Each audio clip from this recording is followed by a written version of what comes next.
Well, hello, Charles Camic, Chas. How are you? I'm so excited to talk to you about Thorstein Veblen. Hello to you too, and I'm excited to have this conversation and have it recorded for your lovely series. Thank you very much. And you are um, Lorraine H. Morton, Professor of Sociology and a member of the Science in Human Culture program at Northwestern University. On the book jacket, you're described as an expert on the sociology of knowledge and co-editor of Social Knowledge in the Making. And I am a evolutionary scientist seeking to rethink the foundation of economics, and that makes me an ancestor of Thorstein Veblen and his 1898 essay, "Why is Economics Not an Evolutionary Science?" And I've been citing that article for a long time, but really not knowing much about the background. And when I read your biography of Veblen, I just learned so much. And so I'm excited to talk with you about this. And could we begin by having you describe yourself a little bit for our audience and your disciplinary background? Um, well, my story is pretty straightforward. I grew up in Pittsburgh, and as an undergraduate, went to the local school, which was the University Pittsburgh, for my BA, and that was in sociology,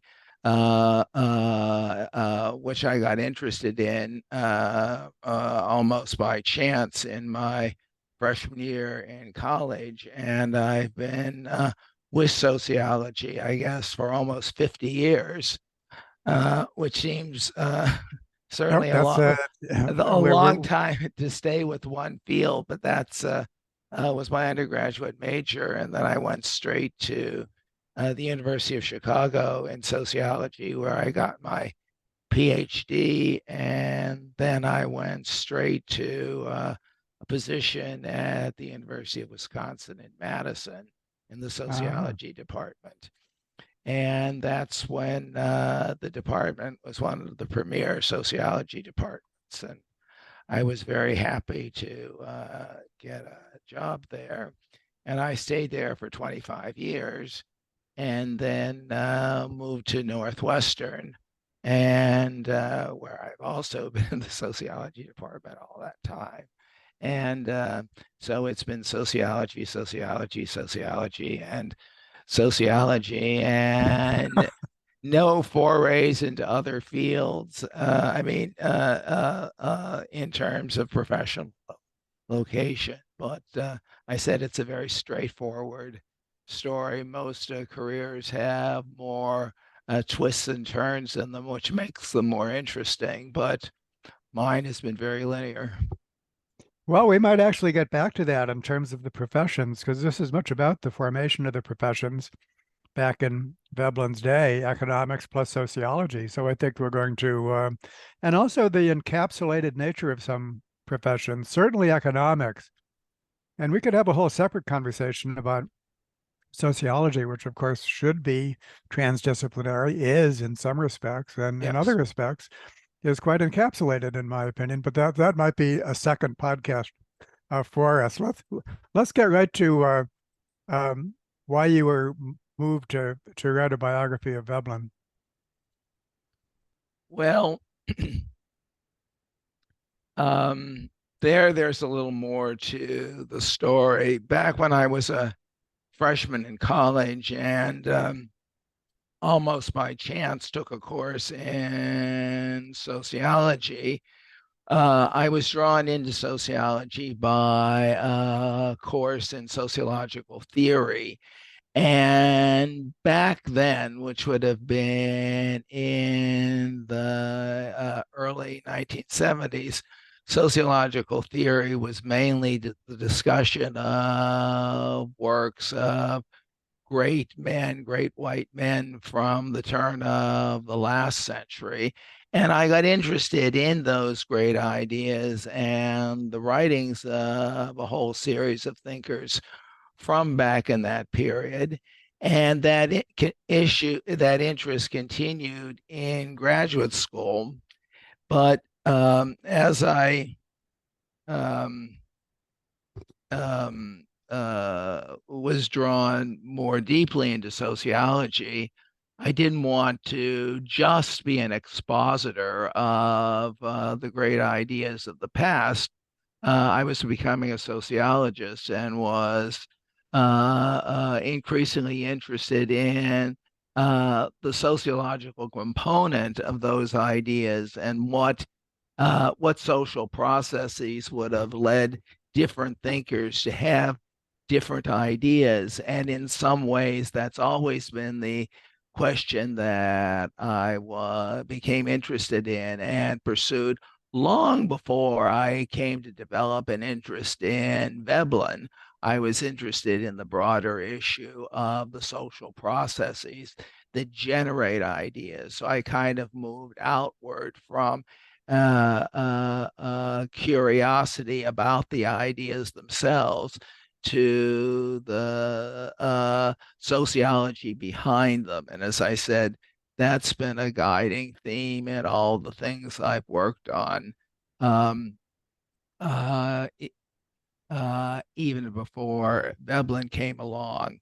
Um, I was drawn to Veblen in the first instance, not because, I mean, over time I've become greatly interested in the substance of Veblen's ideas, as you know, from reading my book. But I was initially drawn to Veblen because of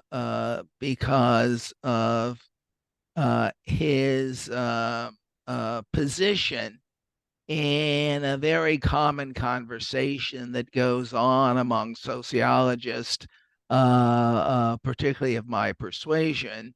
And it's the notion that creative ideas, and certainly Veblen had many creative ideas, but that creative ideas are the product of an outsider position. That if you're inside an institution, you're constrained by that institution and can't see the world with the same clear, open eyes that someone who is an outsider has.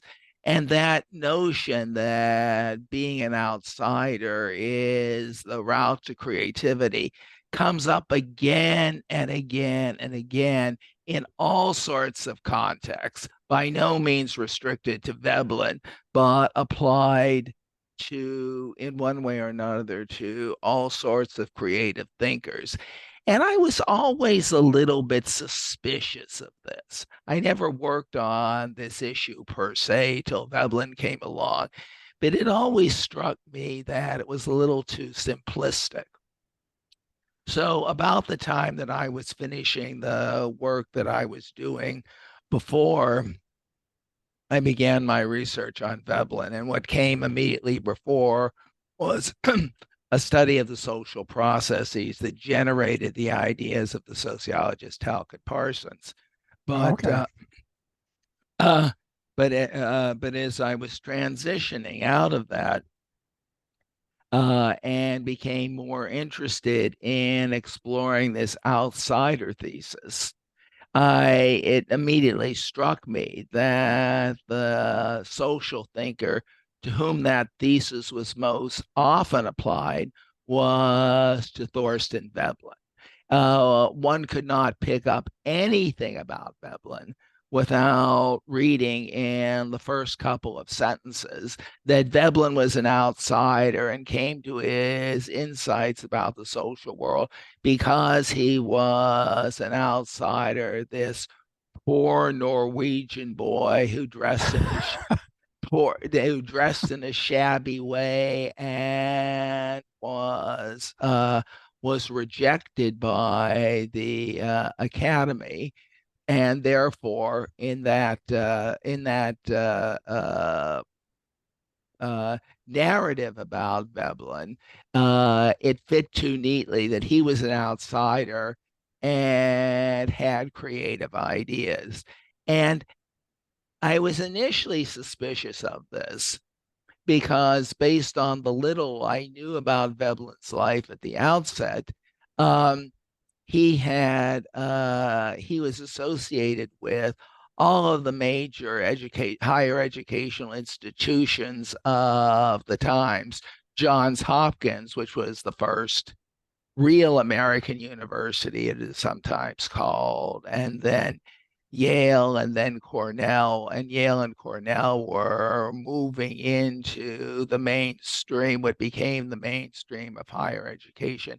I Now, let me knew that, just let me just break in a minute and just point out that part of what your book covers, which I learned so much from, is not only is this period was result in the formation of these professional disciplines such as economics and sociology, but the birth of whole universities like John Hopkins and Cornell and University of Chicago. These were originations of the American university was taking place during this period. And then you're saying that Thorstein was at the center of that. So your main thesis is was very well received by me. But please continue.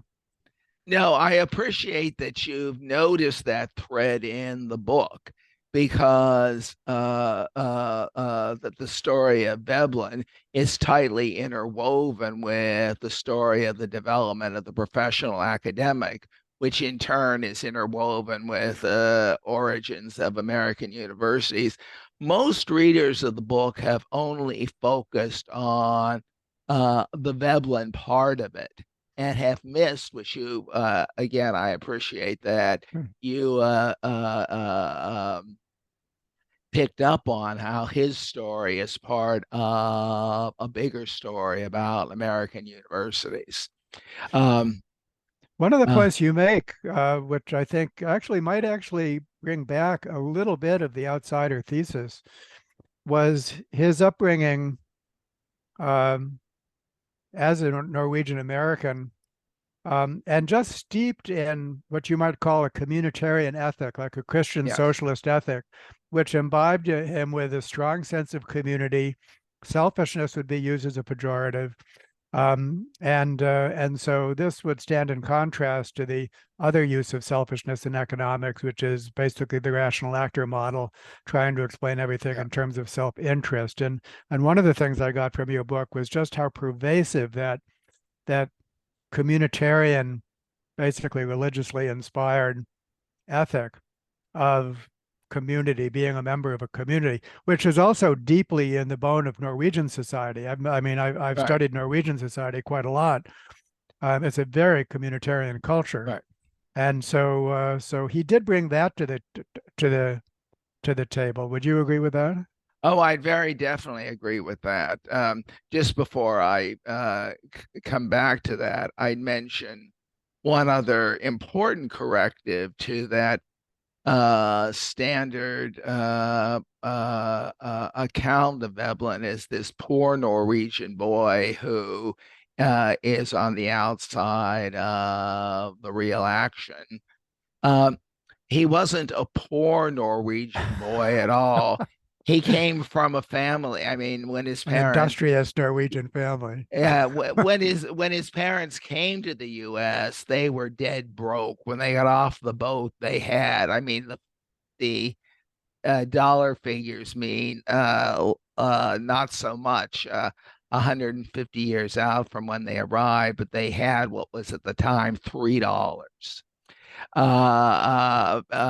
But in a very short period of time, through farming a small farm and then moving to buy a larger farm and so on, by the Several times time they moved several times. There's a they pick up moved and several, redo it but again. that's right. And by the time of the last move, they were the wealthiest family in the county in which they lived. So this was not a poor Norwegian boy. And it was also a family with a great that valued education very highly. So Veblen was one of 11 children, all of whom were educated through high school, which was itself unusual at the time. And several of them went to Carleton College, which was a very dynamic institution at this time. Right. So So all of this cuts against the outsider thesis. But back to And your the point, education, I mean, the education they received would be extremely rigorous by today's standards. I mean, just very, very impressive. And the whole norms of like, um, just, learning things by rote and so on. It just, I mean, for someone who excelled at it, you had one hell of an education by the time you went through that, even though there were, it was a new college and all that, right?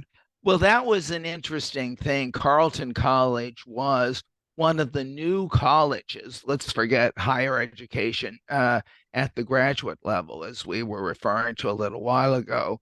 At the collegiate level, Carleton College had just been reconstituted as such uh, a few years before Veblen went there. As an aside, Veblen was very frequently in the course of before I'd say his mid 50s, when his luck turned south. But before that, he was always in the right place at the right time.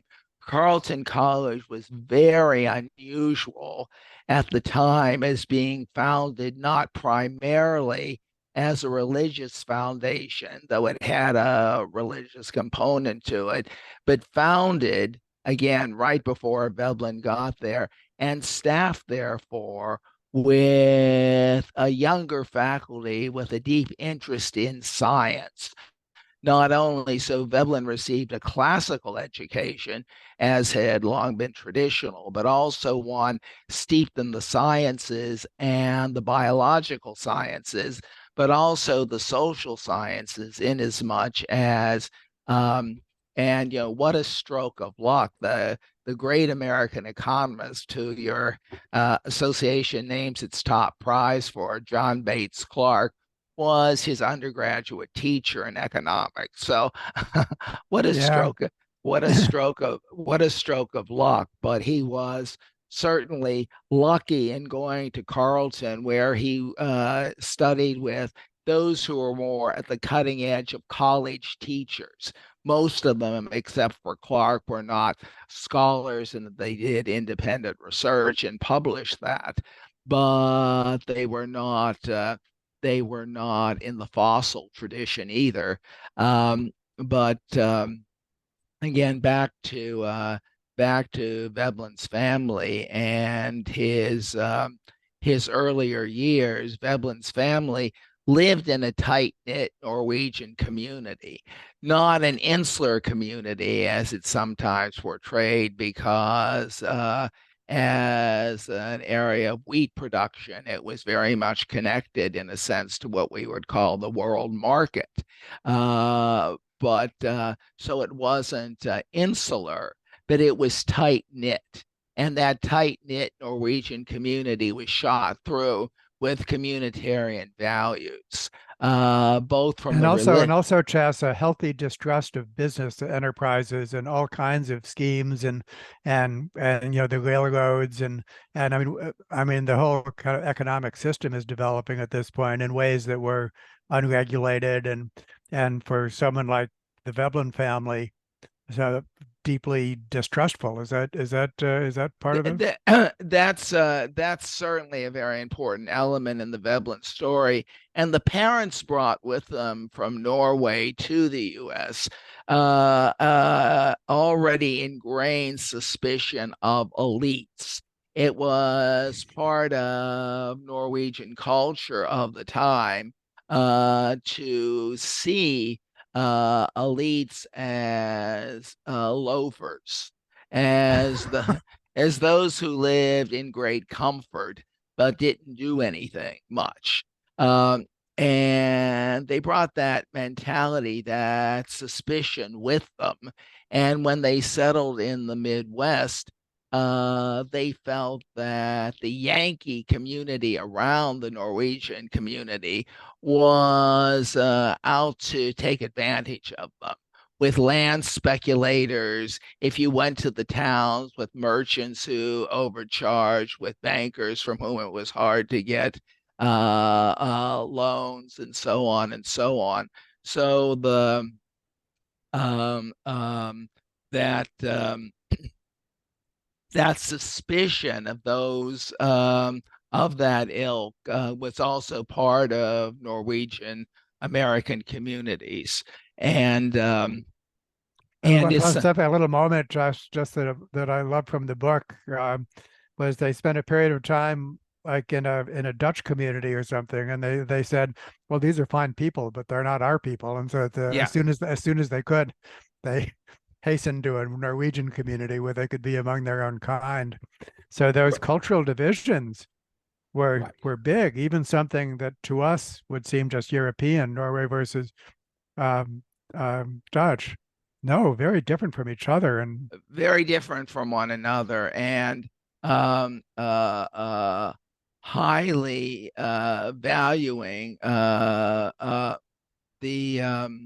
highly valuing its Lutheran religious culture, and in Lutheran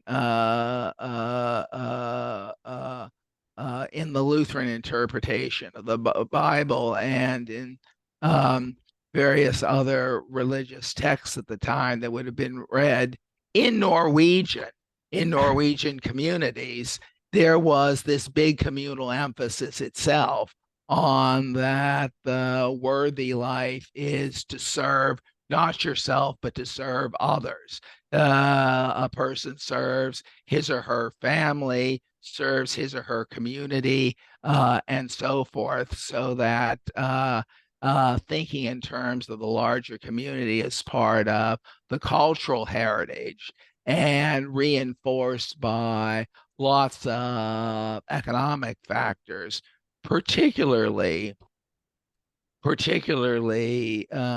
example, the tradition that at harvest season, all of the men of the community got together to harvest a field of farmer X, and then would do it for farmer Y, and would do it for farmer Z, and so on. That economic production was not a solo, atomistic activity, but very much a collective one. So that's part of the background in the community as well. But and something that Veblen is obviously steeped in. So both of those things that you referred to, on the one side, the emphasis on community, and on the other side, the deep suspicion of what those who, I mean, the language at the time would have been Yankee, which is why I'm using the term, what the Yankees in the towns did to the immigrant community. So the suspicion of the the those who are already in the towns, and as over against immigrant communities. huh. So who is not an immigrant? I mean, who would be the Yankees that preceded the Norwegians? So there would be, Well, I mean, we're all, of yeah, course, we're all immigrants immigrants. It's that we're close to, in our way, but um, I don't think I mean, nothing is immediately coming to mind about the settlement of the Midwest, but before expansive communities were built in the Midwest, there were plenty of, and I'm gathering there, the sons of families that weren't going to inherit moved to the Midwest and started towns for the local farming population, which also would have been a native stock, again, using the language of the time, those, uh, and again, speaking in terms of the times, when I keep using him, it's because of yeah, the gendered structure of the society, not because I prefer the pronoun myself. yeah. But the men of the town who were drawn there to serve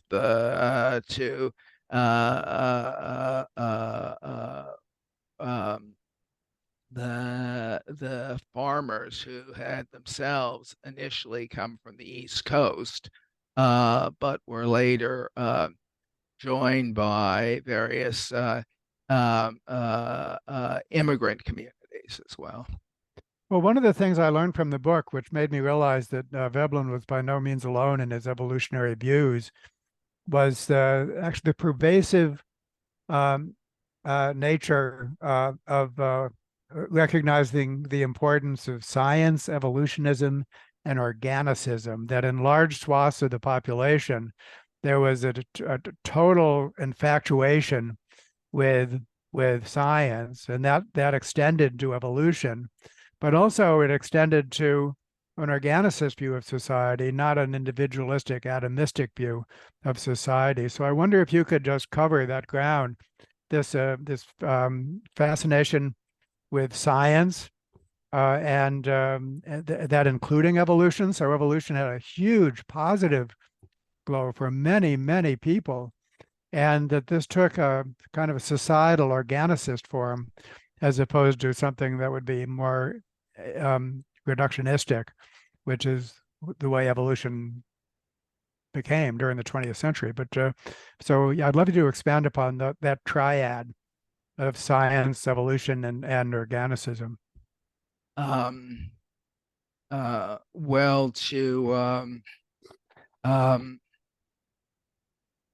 to do it not directly from the Veblen angle, but from the angle of the development of universities at the Yeah, time, please.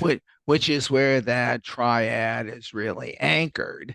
Um, Before this period of roughly the 1870s, the 1880s, and continuing into the 90s, for the most, if you go back into the 1870s, before the story unfolds in the U.S., those young men who sought to continue their educations after college, their one alternative was to go to Germany and to study at the German universities. Sometimes they went to England, but overwhelmingly they went to Germany, where there was an enormous interest in the development of scientific knowledge.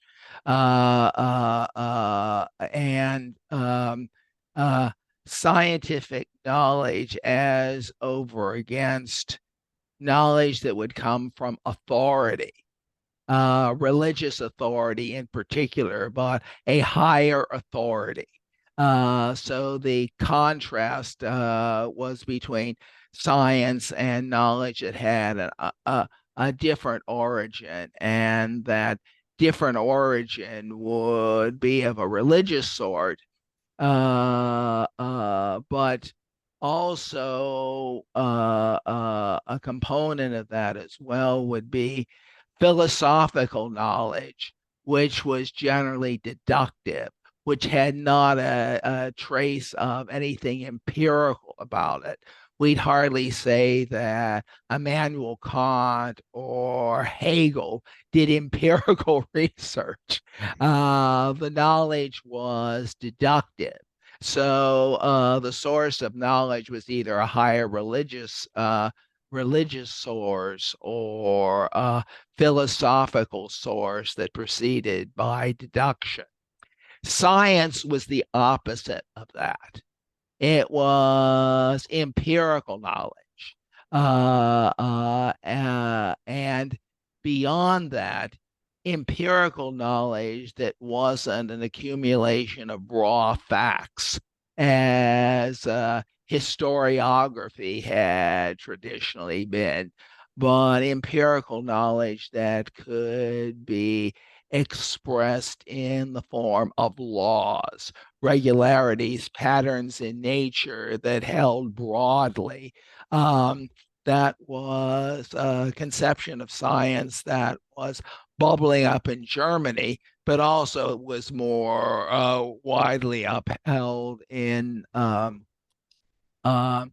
France, but also in England, where John Stuart Mill is its great exponent. Well, isn't Um, this what most people would think of as the Enlightenment? no, this is all roughly a century after the Enlightenment, and um, the Or Enlightenment. a continuation of the Enlightenment? Um, well, That's too simplistic, evidently. um, no, I'm trying to think of how I'd put the answer. Um, mm,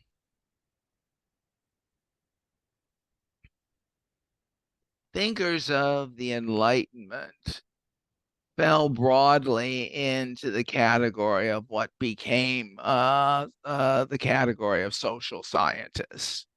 But they themselves were not, and thinkers in the Enlightenment were beholden to the example of Newton and so on. So they Yeah. espoused science in a way that made reference to the greatest of physical natural scientists, Newton, but um, in some ways, in many ways, in most ways, that natural science to which the thinkers of the Enlightenment aspired, when it got into their hands, there was nothing particularly empirical about it. I can't think off the top of my head. I'm sure you can't trust what's on the top of my head, but uh, thinkers of the Enlightenment did not do empirical research. That was not the model of science for them. They But wanted those to, who did, but those who did were holding up Newton as a kind of a model to head towards with laws. And I mean, when we get to economics, we're going to get to the physics of social behavior and all of that, the whole marginalist um, right. of theory. So and anyhow, please continue.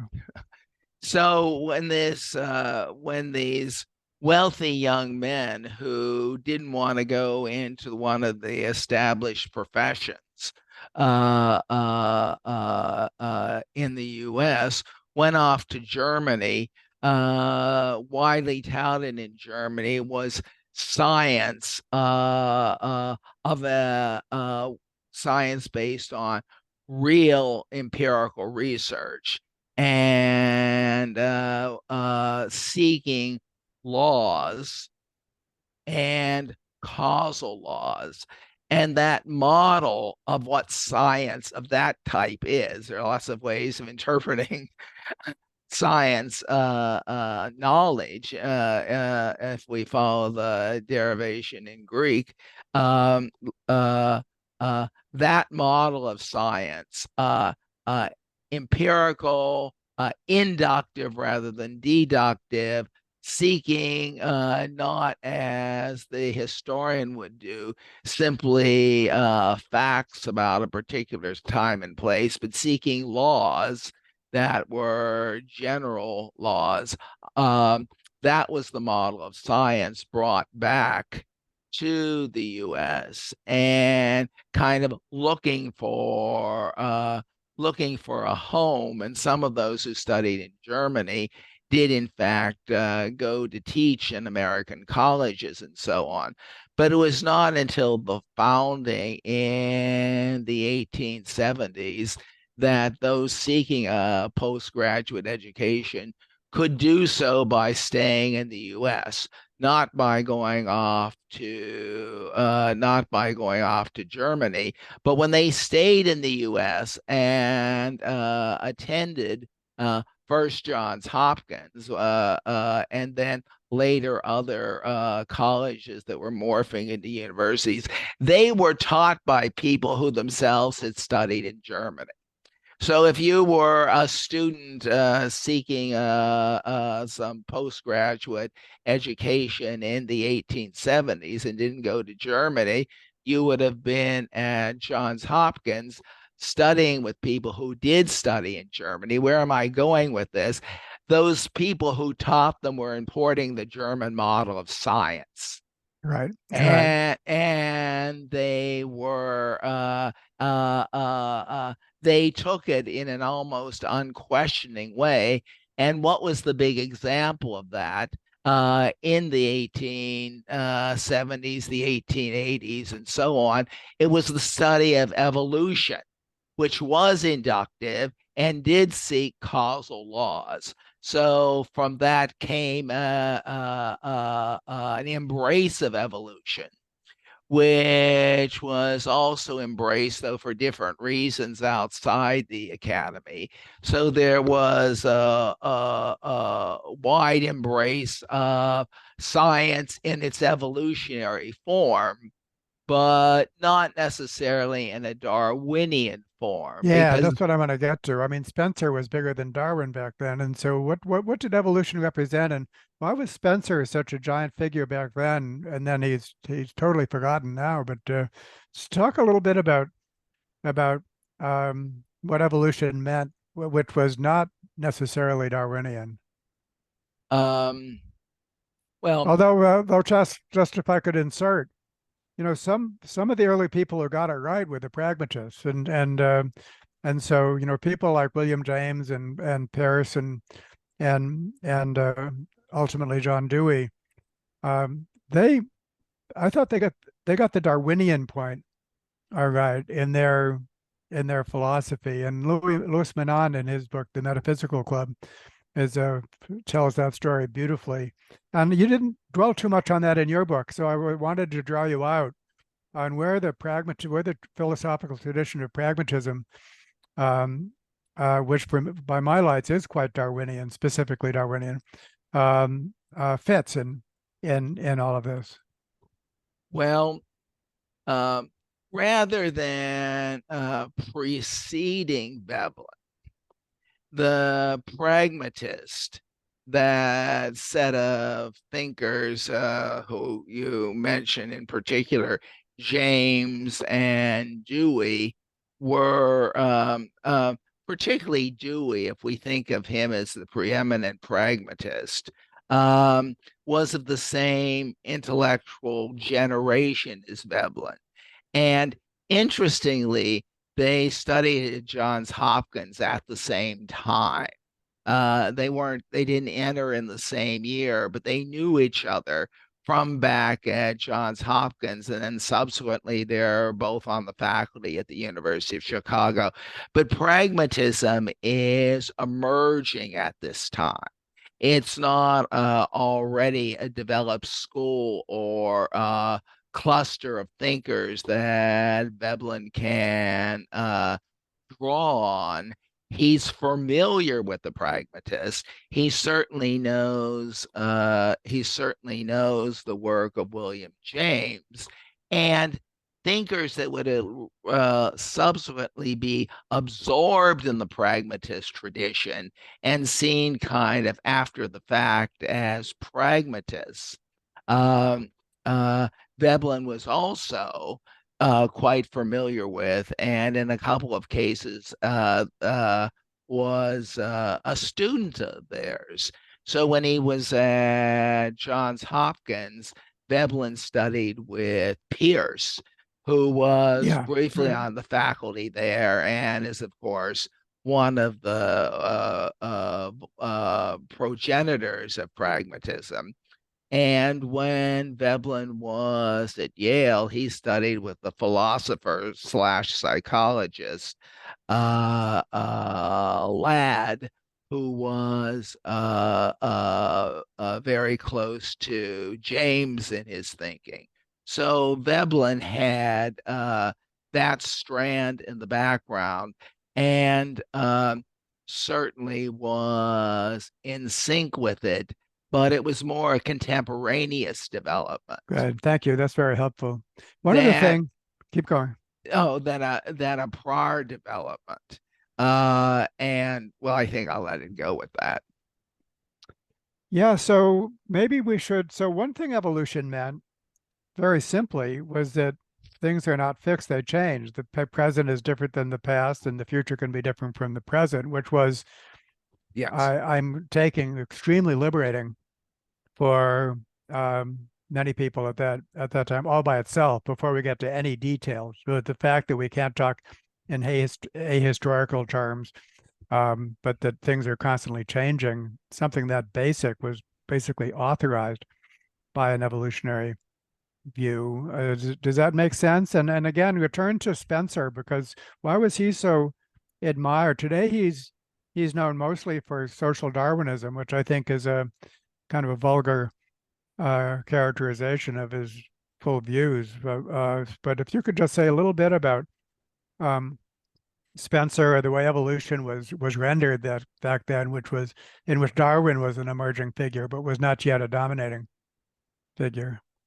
Um, Speaking about Spencer is a little difficult, both for me personally, because I've never been interested enough in Spencer to spend all that much time with him. But stepping outside of myself, and this is something that's usually not emphasized in even writings about Spencer in our time. Spencer had multiple theories of evolution. There was a very important article published maybe 40 years ago. I couldn't date it exactly, called Spencer's Four Theories of Social Evolution. Oh, good. I'll Uh, look that up.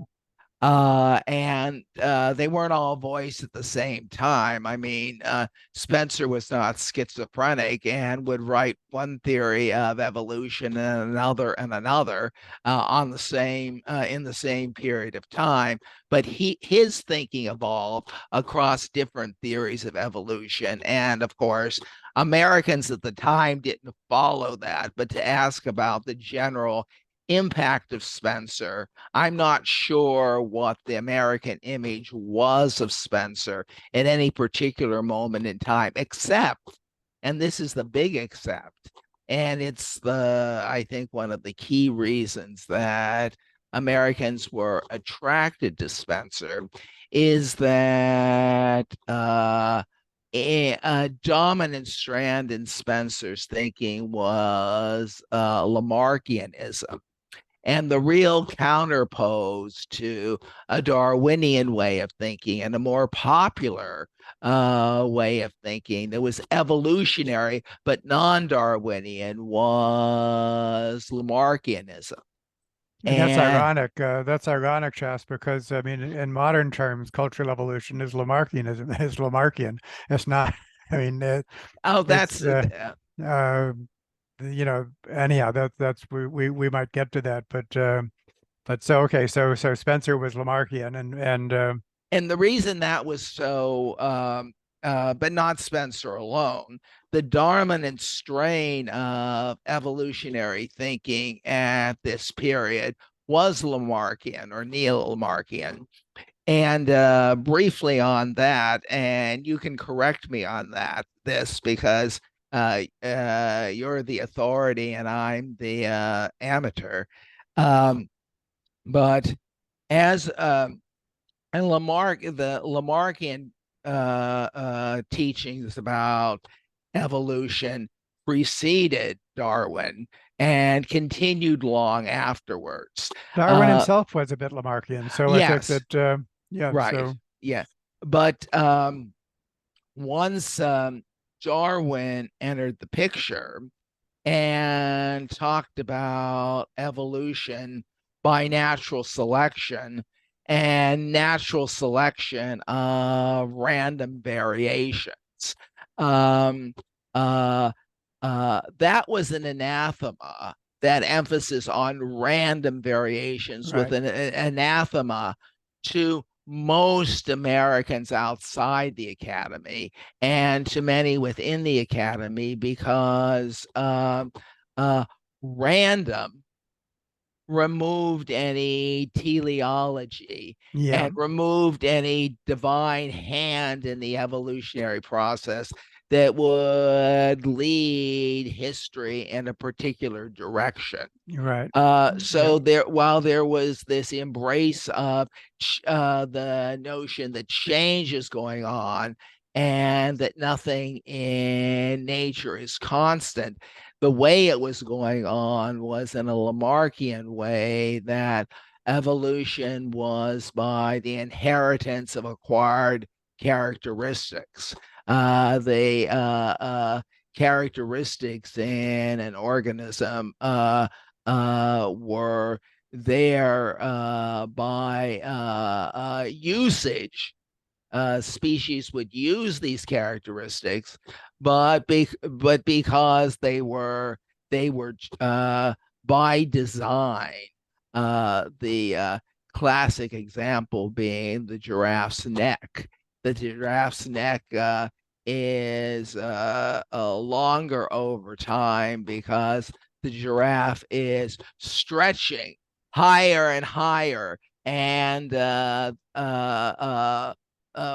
with the design of reaching the trees and nibbling on them and so on. And this idea was, I mean, you're certainly, according to my limited understanding of Darwin, certainly there's a Lamarckian strand in Darwin's work. But what was the takeaway that many had was that Darwinian evolution was a big component, was the selection of random variations. Yeah, that was harder to take. Well, let's move to the third member of the triad, or organicism, the idea that what's evolving is basically whole societies, that the idea of society as some kind of organism in its own right was a positive part of it. That is one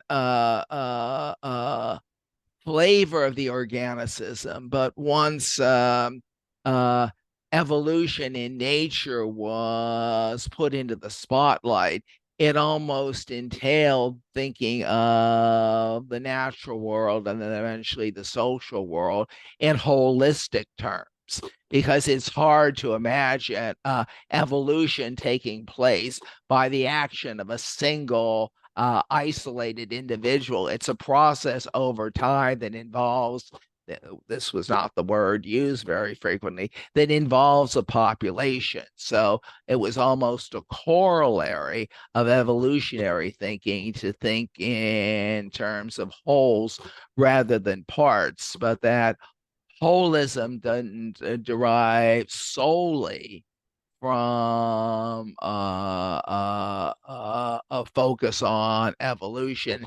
It derived as well from, for example, what we were talking about earlier, the communal strand in American thinking, which of course goes back much earlier than the late 19th century, but the communitarian strand that we see in Norwegian religious thinking was not foreign to American social thought for a long period of time.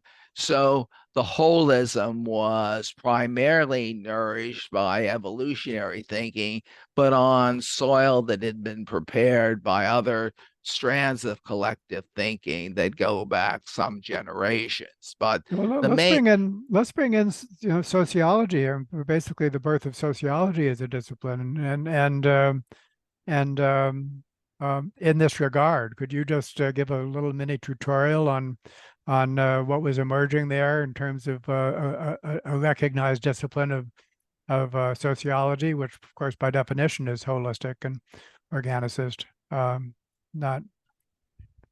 um I mean, you spend quite a bit of time on William Graham Sumner in the book. yes.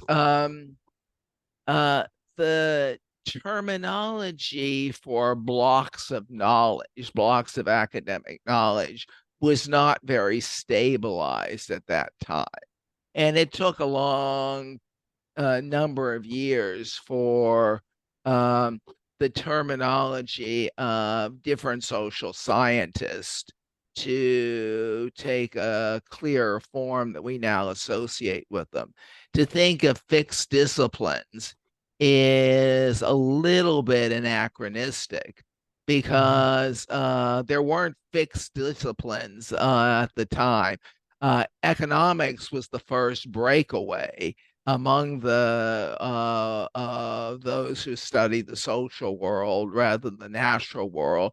Um, Economics was the first to acquire a name and a quasi identity. And it wasn't even called economics. It was, for the most part, called political economy. The early departments, economics, were departments of political economy, which was true at the University of Chicago. Uh, uh, uh, but those who had an identity as a political economist had that identity, I'd almost say, on a part-time basis. Um, Sumner, who history knows as a sociologist, was in his position at Yale principally a political economist. And some of his noteworthy works were in political economy.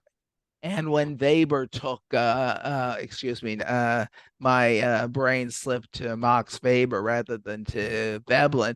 When Veblen studied, as he did with Sumner at Yale, the courses he took were courses in political economy. The notes from those courses happily still exist. And if you go through them, they feel much more like political economy than sociology. Now they're sociologized, if you will, political economy because they're overlaid with an analysis of social life, economic processes in different times, in different places.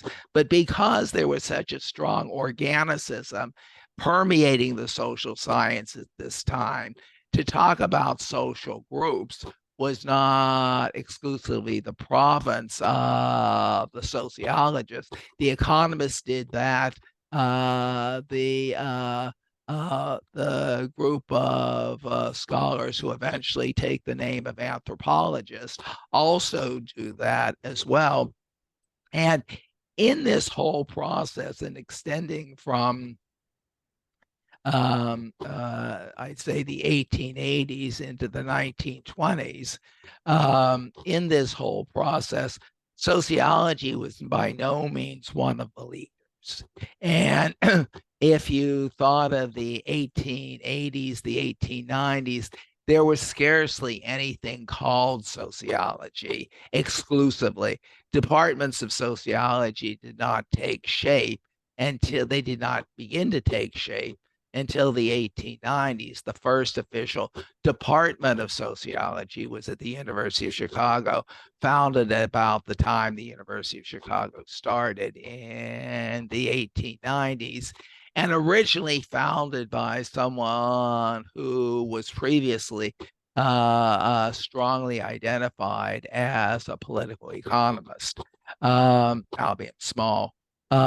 So Veblen wasn't raised on sociology as such because it didn't exist. And just as with pragmatism, which was a contemporaneous development, with Weber's own, I did it again, with Veblen's own.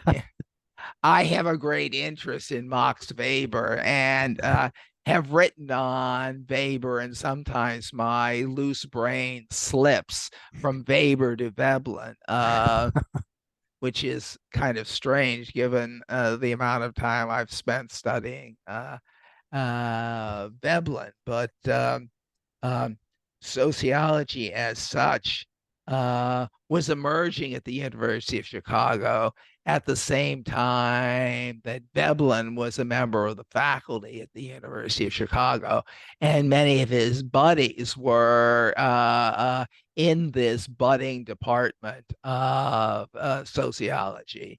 But they were all in step with one another since the lines between disciplines were so fluid at this time.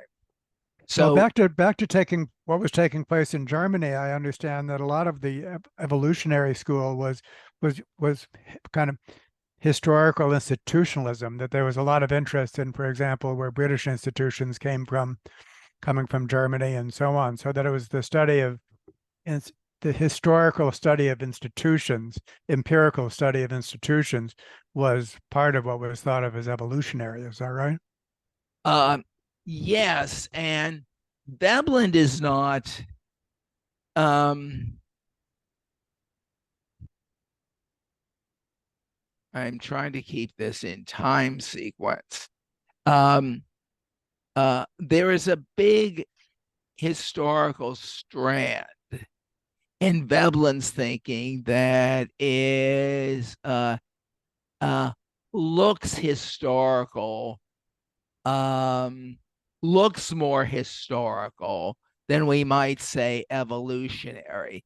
Veblen himself digs in micro detail into the evolution of English towns and the development of factories in England and so on.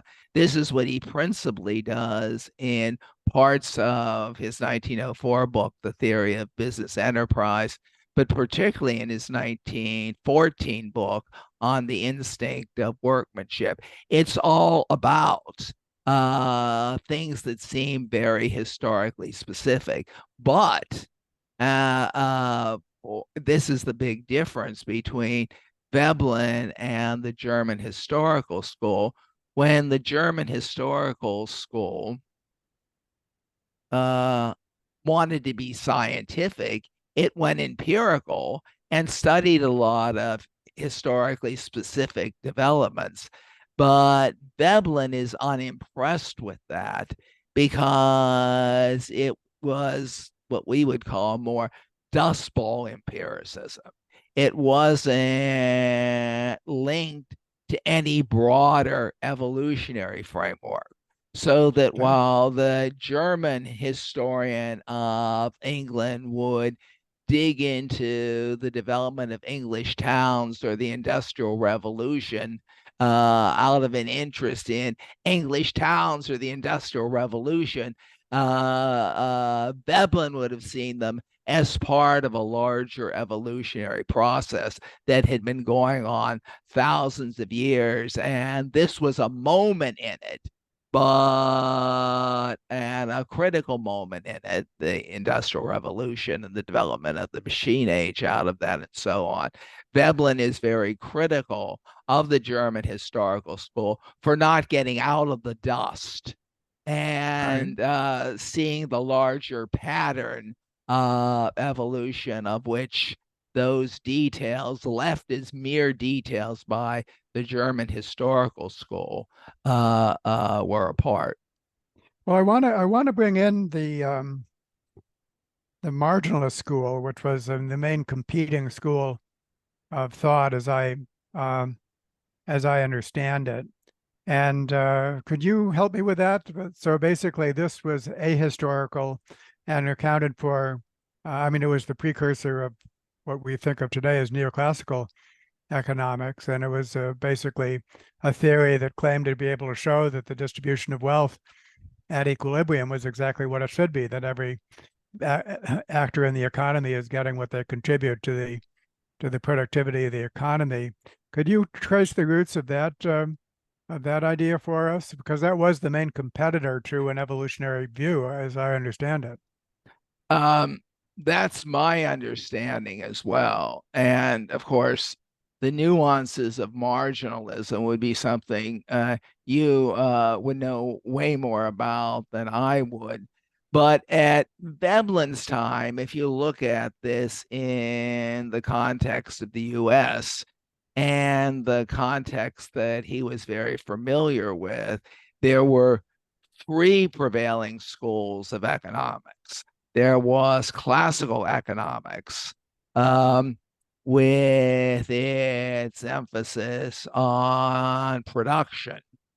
There was the German historical school, and the German was removed from it when it was in the US, but the German approach to economics which was the Dust Bowl kind. And then coming in after those was what came to be called marginalism.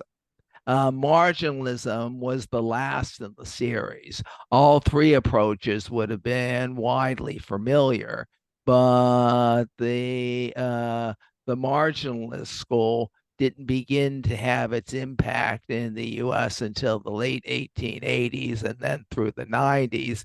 And it was generally known then as the Austrian School of Economics and associated with Menger and seen to be an alternative to the production focus of the classical economist because of its emphasis on consumption, the consumption of the individual by units driving the value of an object and so on. But I'm not expressing this in a very precise way. Well, it also had the virtue of being law-like, right? It could be stated in mathematical terms, and it so had the Yeah, allure of science in the sense that it would be. right. It very much embraced science, the language of being scientific, but had a lot in common with the classical economist in that it posited laws that were timeless and not subject and not touched by historical variation, and laws that were not only timeless but laws that were individualistic. So the two big strands of thinking that we've been discussing, evolutionism and organicism, were brushed aside by the Austrian school, even though those part of that school were very much aware of those developments. They thought they were advancing beyond those developments, in a sense, with a counter revolution that went back to an emphasis on timeless laws that focused on the individual. Now, the nature of those laws butted up against, and I agree with you on this, the nature of those laws is articulated by the what became the marginalist school, but by the Austrians in Weber's period, and particularly in the 1890s, had to do with the distribution of wealth. Yeah. That the wealth of a society was distributed among individuals according to their productivity, those who made the greatest productive contributions to an economy were those who walked away with the biggest slices of the pie. So this was a great justification for the status quo, needless to say. Uh, So uh, an and appeal for the elites would love this theory. they did. And um, this approach, this line of theorizing economics, uh, uh, uh, occurred at the time of great wealth inequalities Sure, the Gilded Age. in American society, wealth economy, wealth disparities, even bigger than the ones we find today. Bernie Sanders rolls out statistics about what proportion of the of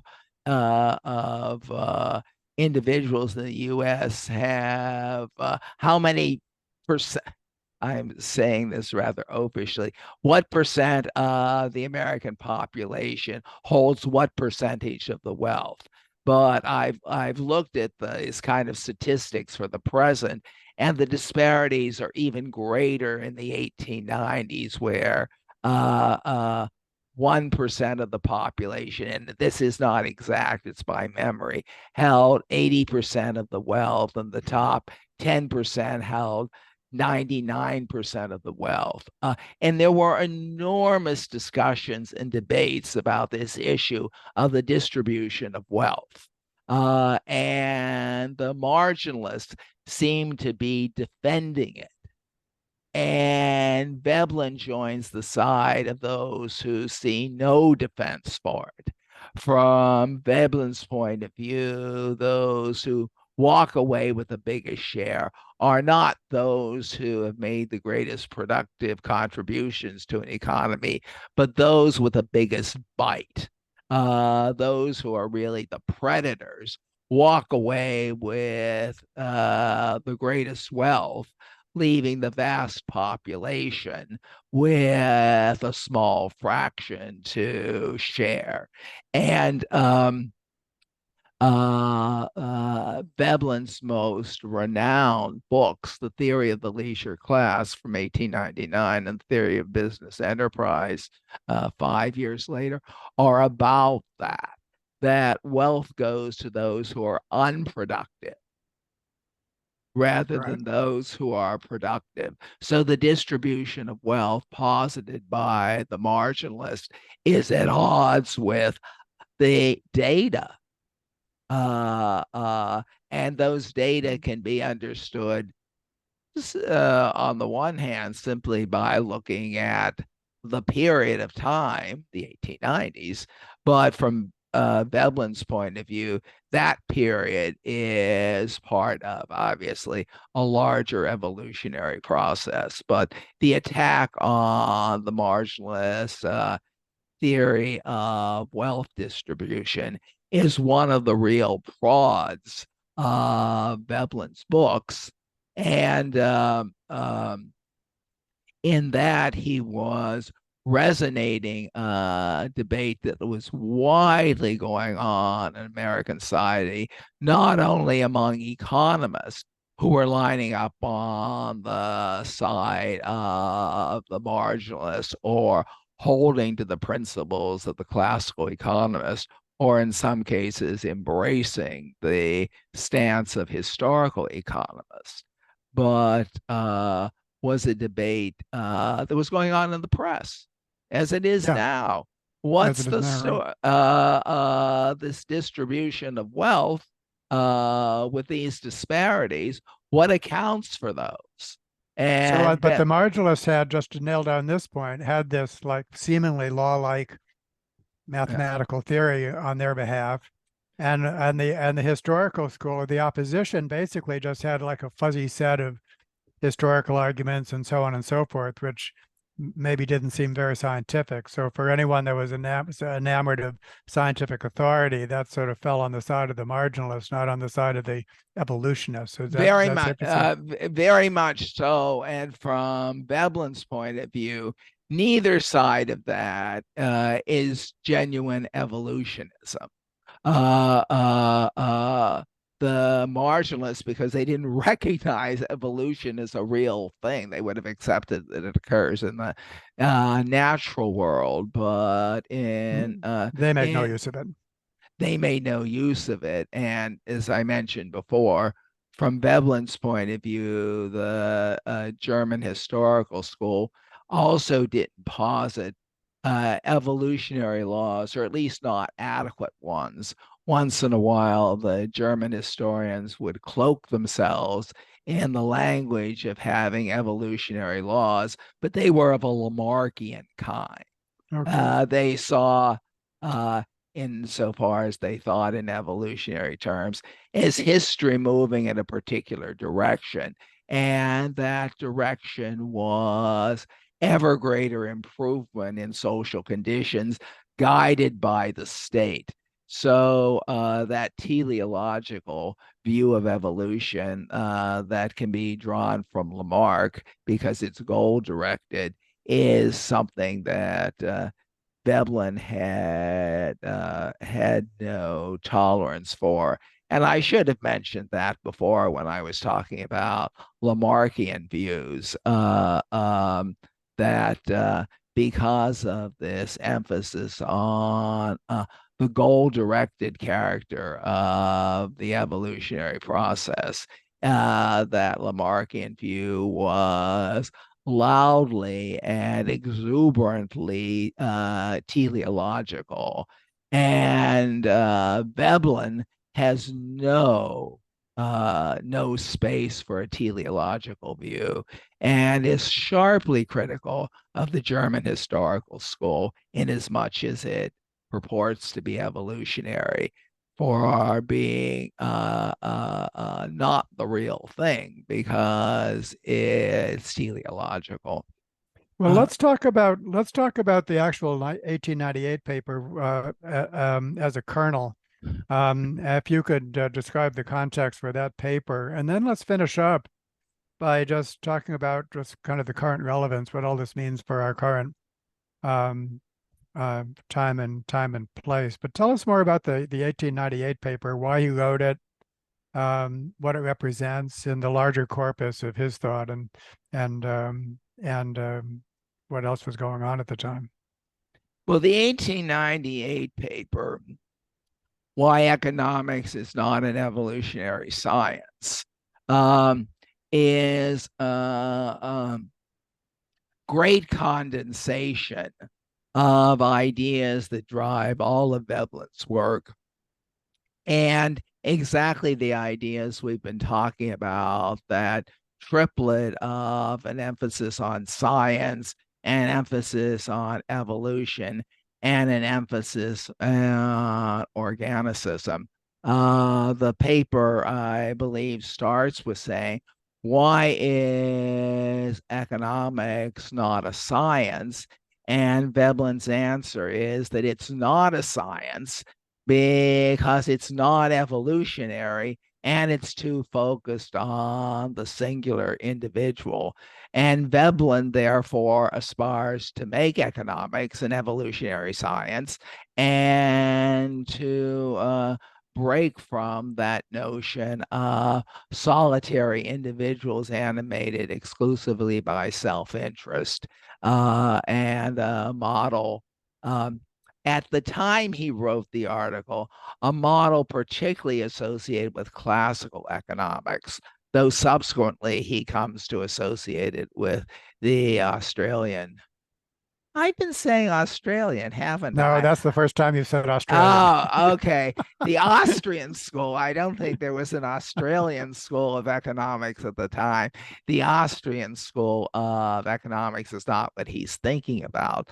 But those ideas had been churning in Veblen going back to about like 3 years earlier. He writes to a student of his that economics needs to be remade into a modern evolutionary science. And that's what we hear in that 1898 essay, that economics claims to be a science, but it isn't. But let's make it a science. And we'll make it a science by turning it evolutionary and breaking from the individualism, the atomism that characterizes classical economics, is which he was thinking about. As Yeah, I should have lined this up beforehand. Let's see how quickly I can actually bring it up. Hold on a minute, and then we can cut this out of the thing. Let me just see how fast I can bring this.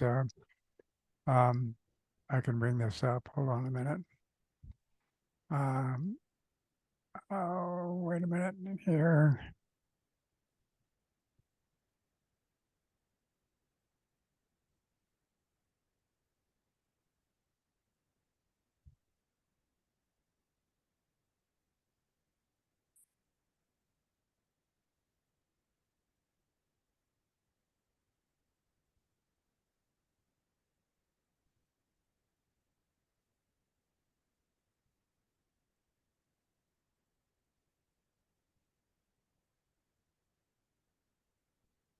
I'm going to try one more time here. Hold on a minute.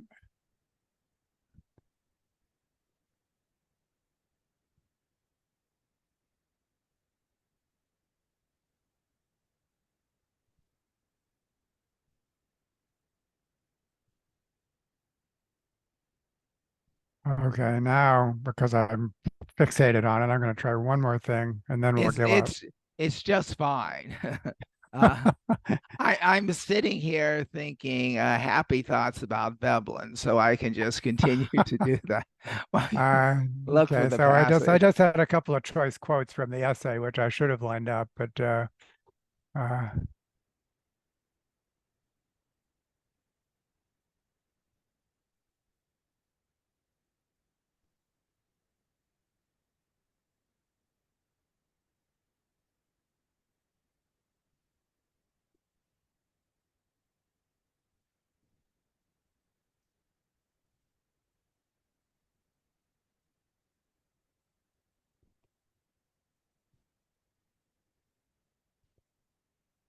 Well, now I'm determined. So as long as you're thinking happy thoughts, then I won't apologize for it. So I know it's here. Now come on now, please.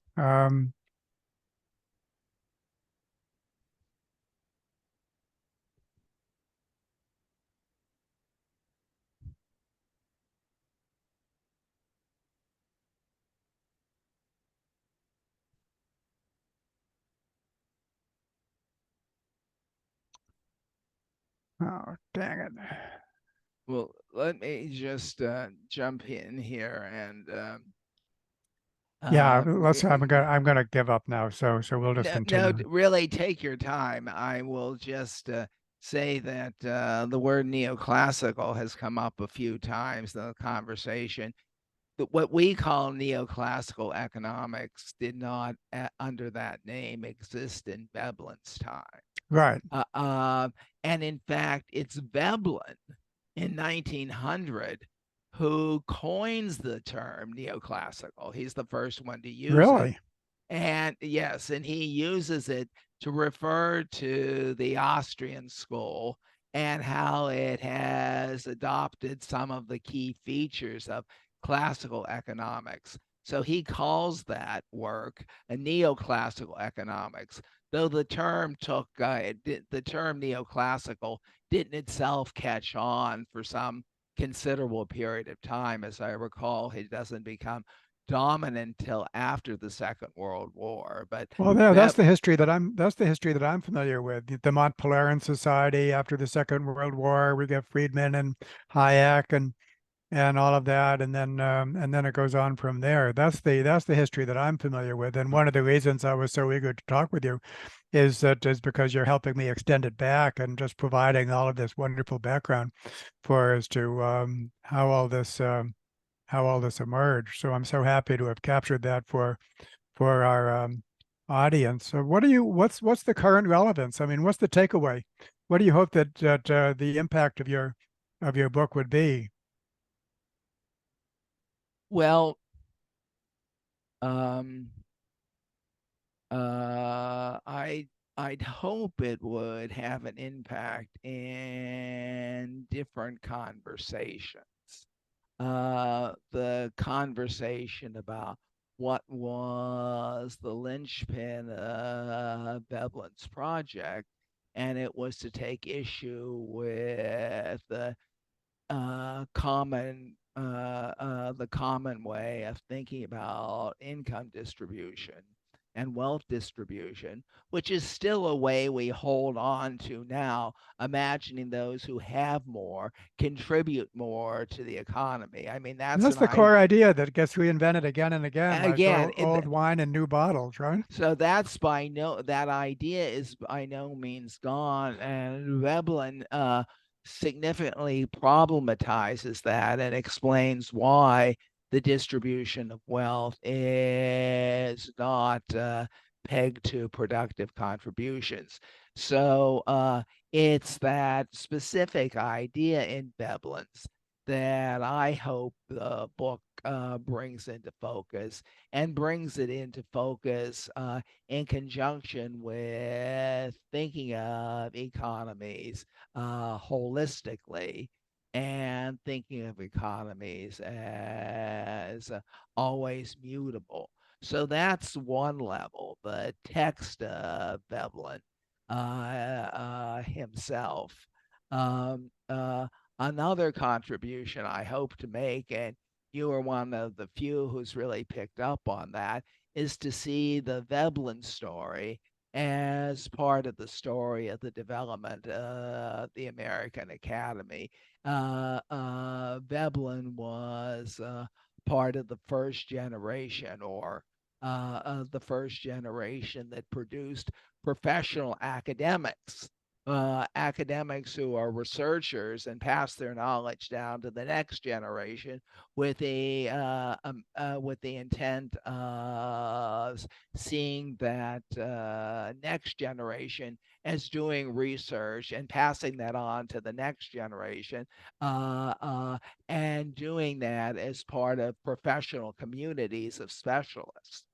So Veblen's story is not a standalone story. It not only has a textual takeaway, it has this historical takeaway as the development of the American university, getting more specifically into questions that bear on my previous work, questions about the processes that lead to the development of knowledge.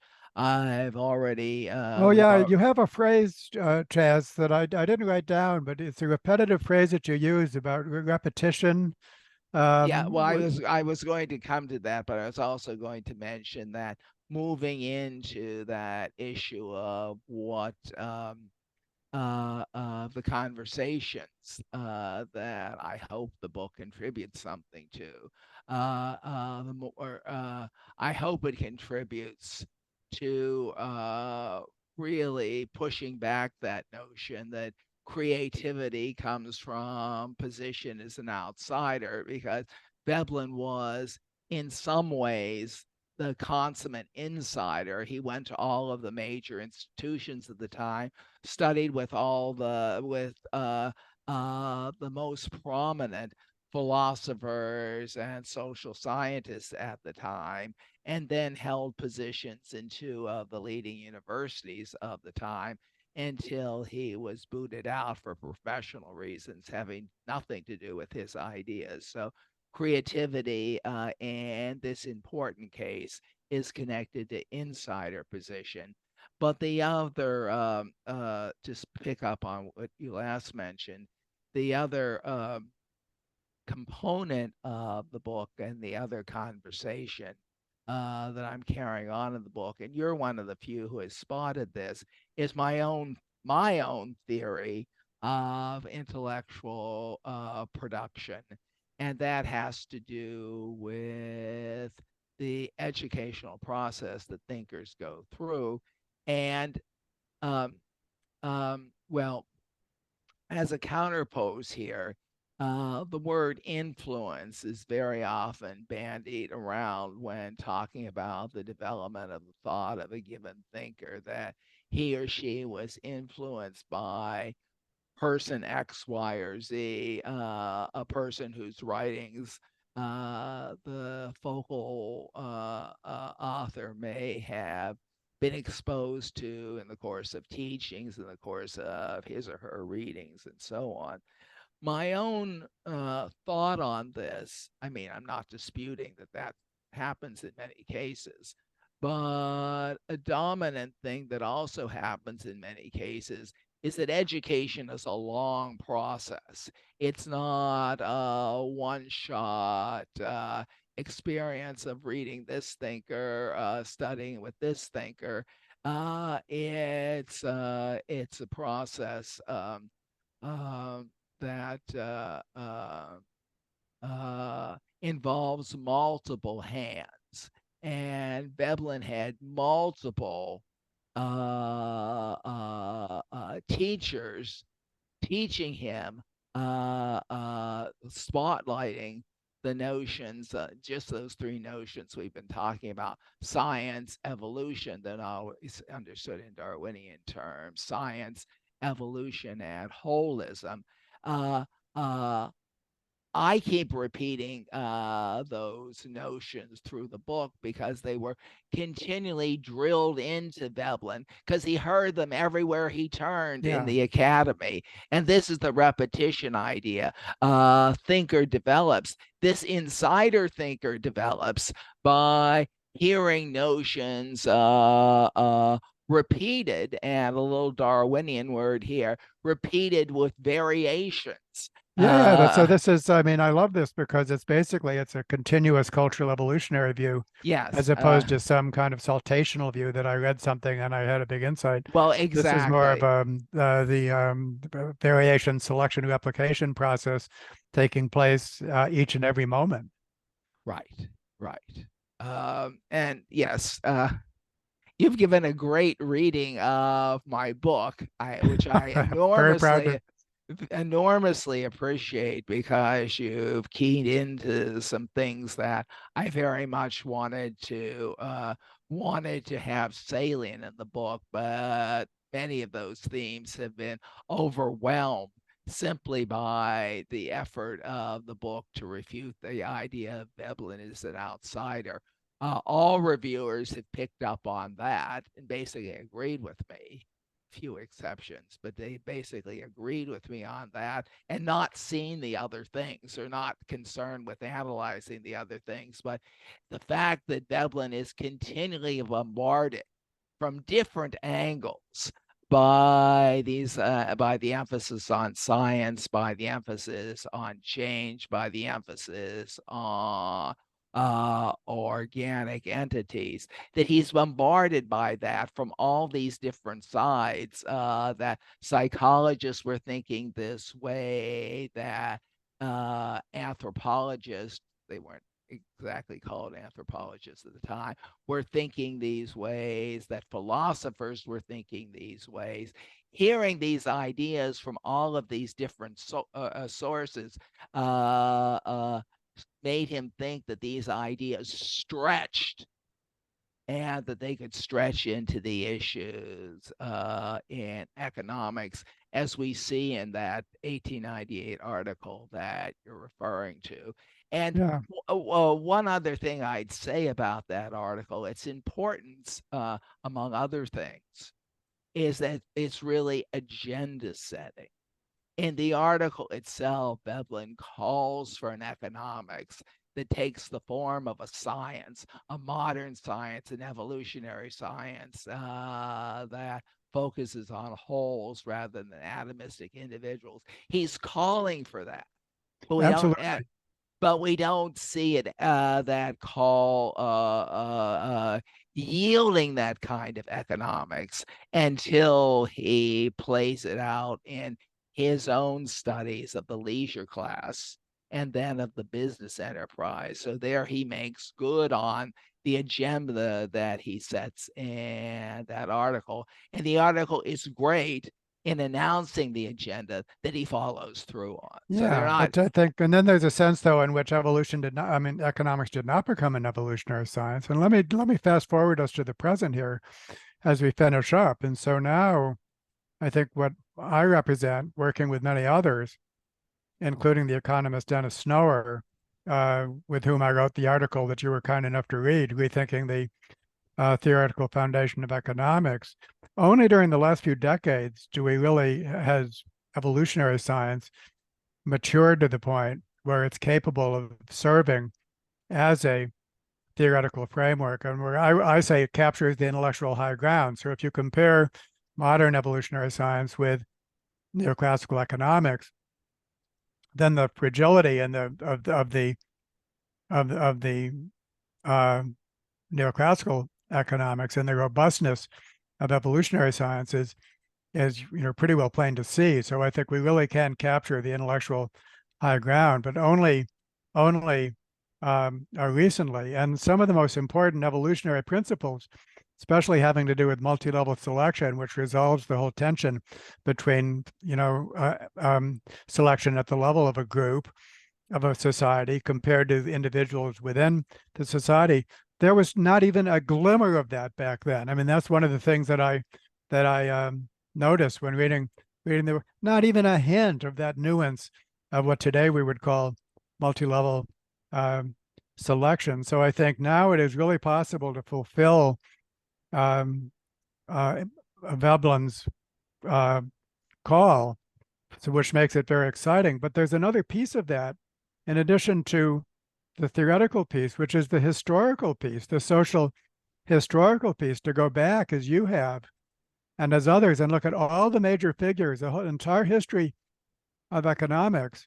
And I'll point to another book, the biography of Smith by Jesse Norman, uh, which which does this and refutes the claim that Smith was some free market guy, that the metaphor in the invisible hand somehow stands for Smith's view, and Smith's view was much more nuanced than that. And one thing that Norman says, which tickles me, is that not only did Smith have evolutionary views, Smith was positively Darwinian. How can that be?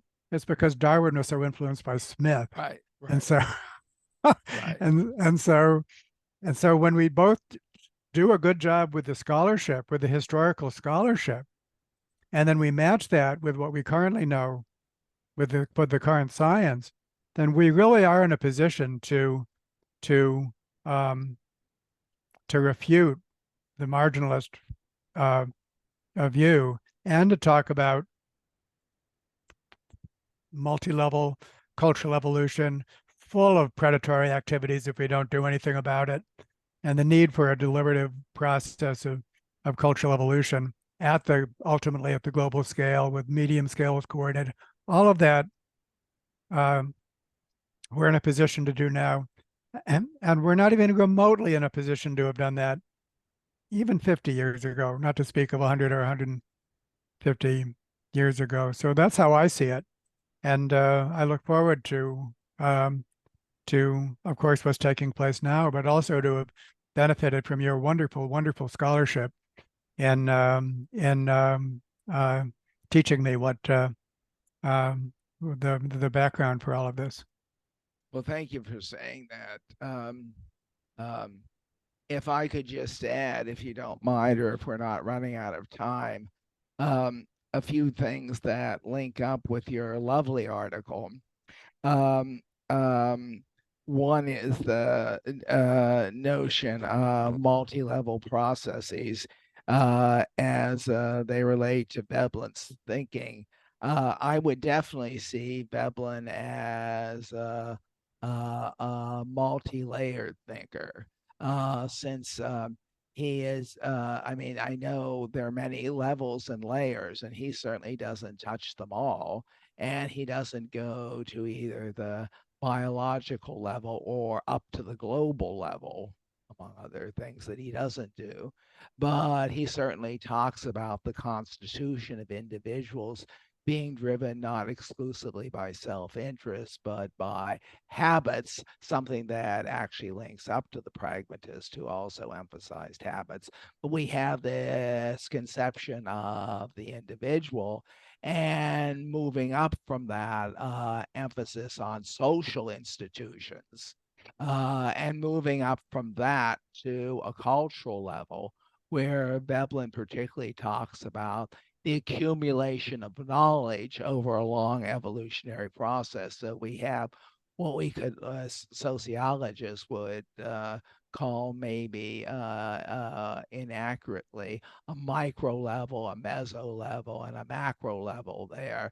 So those are those different layers, though Veblen doesn't formulate the point nearly as sharply as the thinkers that you cite in your article. But a scholar you do cite, Jeff Hodgson, Mm-hmm. who I've worked with, uh, explicitly develops the notion that Veblen was a multi-layered thinker, Yeah. and Jeff certainly, is Jeff is an amazing scholar. yes. But I would certainly second that point. But if I can jump in here with one more thing that we haven't talked about, in this lovely article of yours, you talk about you emphasize the concept of a mismatch. And if I could quote you, if you don't mind being quoted Not at back all. to yourself, an adaptation to an earlier environment becomes maladaptive in the present environment, and only subsequent evolution or human intervention can remedy that situation. Veblen says almost directly the same thing, talks Really? about that same maladaptive character of the evolutionary process, that a social institution will, in a sense, fit the environment at the time of its inception. But as the environment changes, and not the physical environment, the social environment and the cultural environment, as they change, that focal institution becomes less fitted to the environment. And you use maladaptive there. He says maladjusted to the Chas, if you could point me to some passages where he does that, okay. I would really love that. We can draw that out. I think that's a wonderful, wonderful thing to have observed. Again, in a less developed, a much less developed form than your own argument, he does make an argument that's very parallel and very much in sync with what I took from these passages just in this one article where you talk about the evolutionary mismatch. He develops it particularly in the theory of the leisure class, and I could, Yeah, send you. please do. So much of this depends on what seems to be scientific, and then people chasing that, and then just leaving other things. And an example of that I've noticed is that because Darwin and Veblen knew nothing about genes, and so when they thought about evolution, they weren't thinking about genetic evolution because that hadn't arisen Right, yet. But once genes were rediscovered and the science of genetics was born, then that appeared so scientific that the entire study of evolution just became focused on genetic evolution and right, all the kind of theorizing that Darwin did and Veblen did, and which was mechanism free. It talked about inheritance. The traits were replicated, but no mechanism was known for it. And in some sense, that was an asset because it enabled them to think about what today we know as cultural inheritance mechanisms, not genetic inheritance mechanisms. They could talk about that, but that just became eclipsed for most of the 20th century as everything was centered on genes and Mendelian genetics, and the return to a more generalized form of Darwinism didn't take place until the 1970s. So literally 50 years were lost, 70 years were lost but before this kind of thinking could become developed again. well, this is so enlightening to me because, as you'd probably expect, since I have been concentrated on this particular historical study that you see in the book, but other historical studies, I don't, and often surrounding economists or people who are engaged with economics, as Parsons was, I know nothing about these recent developments in Yeah. economic, or virtually nothing. So I'm learning a lot from this conversation when I see where these developments in their nascent form were emerging, where the twisted road that has led to the present, where some of those ideas are being resuscitated but integrated with more recent lines of scholarship. So I appreciate learning about the present. We'll continue that, Chas, and basically repeat this kind of inquiry for centered on sociology. And there's some existing content that I've already done with a guy named Russell Shute. I don't know if you know him. He's a sociologist based at Boston, No, UMass at Boston. I do not, or at least not that the name is not immediately coming up. Uh, though that's obviously my limitations as a reader. Well, I'll fill you in. So that's chapter two of this. But so let me thank Okay. you for chapter one. This has been really awesome, and I just love to do this and make it available to others, almost like a historical archive, to have this conversation and to take a deep dive. And I'm very proud that you think that I noticed some things about your book that has been missed by other reviewers. That makes me feel And that makes me I'm very happy about it as well. So, yeah, that makes me feel like I'm on we're on the same wavelength, which is and awesome. and you're certainly a very careful reader, and those are rare. Uh, in this time, not so rare in Veblen's time because there was less to read, but You know careful. why? You know that is. It's not that I'm a careful reader so much as that there's many points of contact, and that as I'm reading, then these little connections are being made, and that is just that's so if it weren't so relevant, then I wouldn't have remembered it, right? Okay. So I think that's the thing is just that there's these connections but that's the best way for it to be. Yeah. So Well, I'm glad to hear you say that. all right, my friend. Thank you very much. Okay, thank you for this conversation. I very much enjoyed it. All righty, take care. We'll tell you when it's published. Okay, thank you again. Bye-bye.